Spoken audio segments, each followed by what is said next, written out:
A trapezoidal gravity dam, as shown, holds back water on its vertical upstream face. The unit weight of the concrete is 24 kilonewton per cubic meter.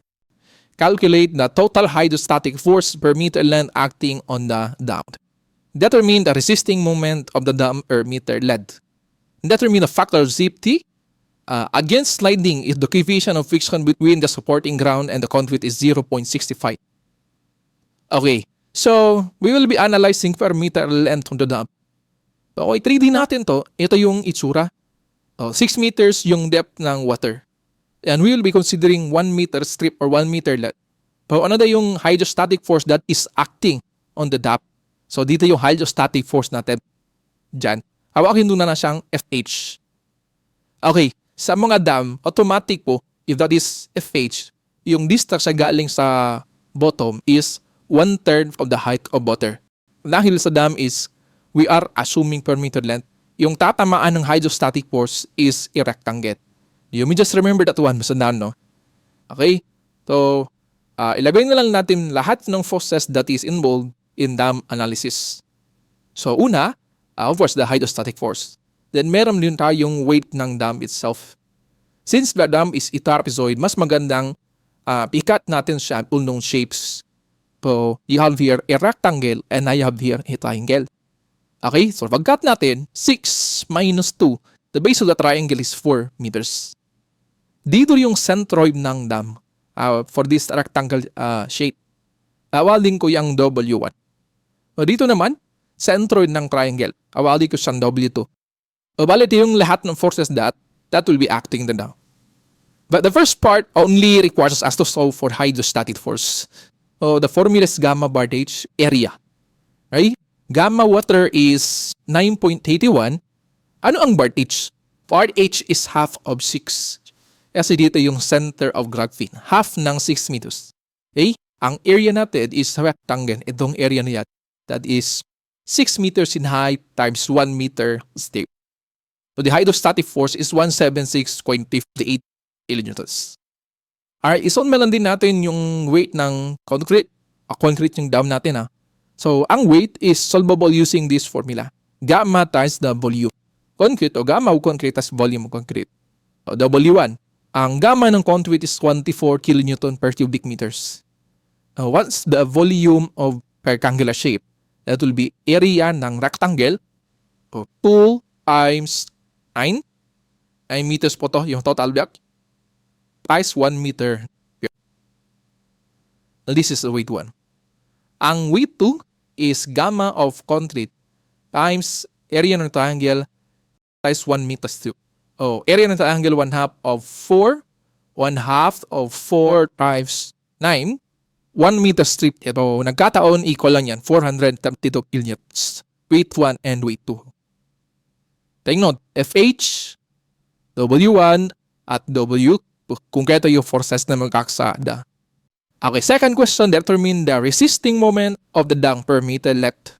So, third question, determine the factor of safety against sliding. Dito sa dam natin, meron po kayong kinatawag na overturning moment. Tawagin ko siyang MO. Yung moment na magtutumba sa dam. Dito yung water natin, yung upstream phase, then yung magkakos ng pagtumba ng dam is the hydrostatic force. Kinutulak niya. And there's a tendency matukumbay ba? Yung mga weight nila, yung magkakos ng stability. And kaya sa tinawag na resisting moment. Siya yung magre-resist overturning. So, of course, yung ground natin magre-react. Awagin ko siyang normal reaction. Normal means permeability lang. And aside from that, since yung dam natin nakapatong sa soil or sa ground, there is a resisting frictional force. Tawagin ko siya. Okay. Ang resisting moment is the moment caused by the stability weight. Lahat ng weight dyan magkakos ng stability. Ano yung ating resisting moment? MR. Moment lang nito ng mga weight galing sa ito yung toe natin. Ini-include din yung reaction reaction are passive. Reaction are passive dahil sa dito. Dahil lang yan sa weight natin. Okay? So, 432. Moment arm papunta dito. Ilan yan? Yes, nasa gitna yan. So, nasa gitna yan ng 1 meter. Pwedeng gawin ko 6 meter minus ito. So, this is 1. 6 minus 1 meter. 5 meter yung moment. 5 meters yung moment. Alam natin. Or feet 2 times 5 meters. Ito naman, ano yung distance dito? 4P2 and under 4P2, ano yung distance niya papunta tato? Ignore kayan del puyat. So, ang distance nito daling sa vertex, that will be 2/3. 2/3 to the vertex of 4. Where you have here 8/3 exactly. Okay? 432 times 8/3. So, that is our resisting moment. 3312 kilonewton meter. Determine the factor of safety against sliding. Ang factor of safety against sliding, it is always the resistance, maximum resistance to the actual force. Ang actual force that will cause sliding is friction. Or sometimes, hinagawa siyang, ang Fmax is mu times normal reaction. Copy friction. So, kailangan mo yung normal reaction. Wala problema sa mu kasi given yan. Ang normal reaction natin is sasaluin lang yung mga vertical forces. 432, that's 400 type 2. O sa summation forces, vertical lang. Total 864.